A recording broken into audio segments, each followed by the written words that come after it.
किसी ने प्रश्न किया कि मैं कौन हूं, तो वो कितने सामर्थ्यवान लोग रहे होंगे जिनने कहा होगा कि मैं ही ब्रह्म हूं।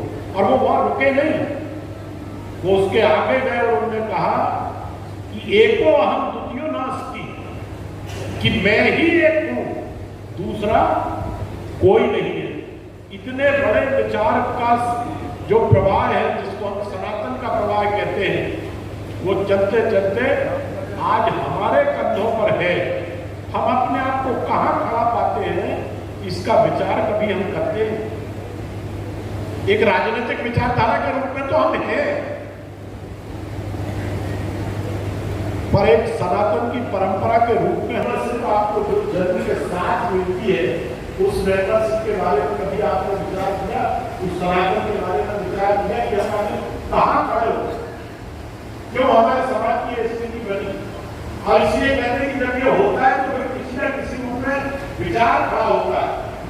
और वो विचार 1951 में कहे सत्य के रूप में, और 1925 में कहे सत्य के रूप में हम सही। और अगला वर्ष उस सत्य जिस विचार को लेकर चल रहा है, उस विचार पे 100 वर्ष होने वाले हैं। इसलिए हम सबकी जिम्मेदारियां बहुत हो जाती। मुझे याद है 2014 में मेरी सदस्यता का अभियान को नई शक्ति प्रदान की है। ये सुहासिनी सुमधुर भाषिणी सुखदां वरदां मातरं वन्दे मातरं वन्दे मातरं। भारत माता की जय। श्री गुरु जी के सहयोग से जनसंघ का गठन 21 अक्टूबर 1951 को हुआ। अपने पहले अध्यक्षीय भाषण में डॉक्टर मुखर्जी ने कहा कि महान ध्येय तथा स्पष्ट उद्देश्य जनसंघ देश की सेवा करना चाहता है। हमारी देह निष्ठा भी एक तत्व है जो हम सबको एक सूत्र में बांध रही है।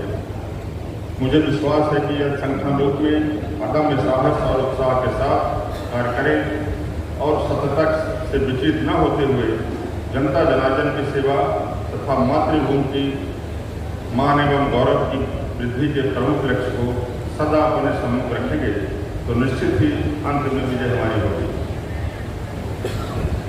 जनसंघ के नाते हमने राष्ट्रीय सुरक्षा और राष्ट्रीय एकात्मता के लिए अपना पहला आंदोलन जम्मू कश्मीर में किया।